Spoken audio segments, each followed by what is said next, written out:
భారత్ ఆఫ్ఘనిస్తాన్ మధ్య 3 టీ20ల సిరీస్ కోసం రంగం సిద్ధమైంది. టీ20 ప్రపంచ కప్ కు ముందు భారత్ జట్టు ఆడబోయే ద్వైపాక్షిక టీ20 సిరీస్ ఇది ఒకటే కావడం విశేషం. కాబట్టి భారత్ జట్టు ఈ సిరీస్ ను పూర్తి స్థాయిలో సద్వినియోగం చేసుకోవాలన్న ఆలోచనలో ఉంది. ఇప్పటికే ఈ సిరీస్ కు సంబంధించి పూర్తి స్క్వాడ్ వివరాలను ప్రకటించింది బీసీసీఐ సెలక్షన్ కమిటీ. ఆటగాళ్లు కూడా ఈ సిరీస్ ను పూర్తిగా సద్వినియోగం చేసుకోవాలన్న ఆలోచనలో ఉన్నారు. ఇక ఈ ఆఫ్ఘనిస్తాన్ సిరీస్ కు ఎంపికైన భారత్ జట్టులో ఓపెనింగ్ జోడీగా ఎవరు రానున్నారు, ఎవరు వస్తే బాగుంటుంది అనే దానిపై సర్వత్రా చర్చ నడుస్తోంది. ఎంపిక చేసిన స్క్వాడ్ లో ఓపెనర్లుగా టీ20లో రోహిత్, కోహ్లీ, జైస్వాల్, గిల్ సేవలు అందించడానికి సిద్ధంగా ఉన్నారు. ఈ నలుగురిలో ఏ జోడీ ఓపెనర్లుగా బరిలోకి దిగితే బాగుంటుందో ఇప్పుడు చూద్దాం. భారత్ జట్టుకు ఓపెనర్లుగా ఎవరు రావాలి అనే విషయాన్ని ఒకసారి చూసినట్లయితే కెప్టెన్ రోహిత్ శర్మ ఎప్పట్లాగే ఒక ఓపెనర్గా భారత ఇన్నింగ్స్ ప్రారంభిస్తాడు.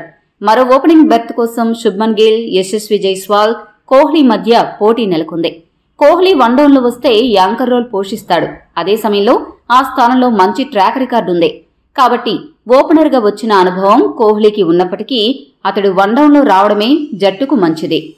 ఇక గిల్ విషయానికి వస్తే నిలకడలేమి అతడికి ప్రధాన శత్రువుగా మారింది. టీ20లలో దూకుడుగా ఆడడం చాలా ముఖ్యం. గిల్ కంటే జైస్వాల్ దూకుడుగా ఆడగలడు.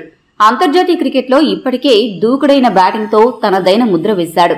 పైగా భారత టీ20 క్రికెట్ భవిష్యత్తుకు జైస్వాల్ ఒక ఆశా కిరణంలా కనిపిస్తున్నాడు.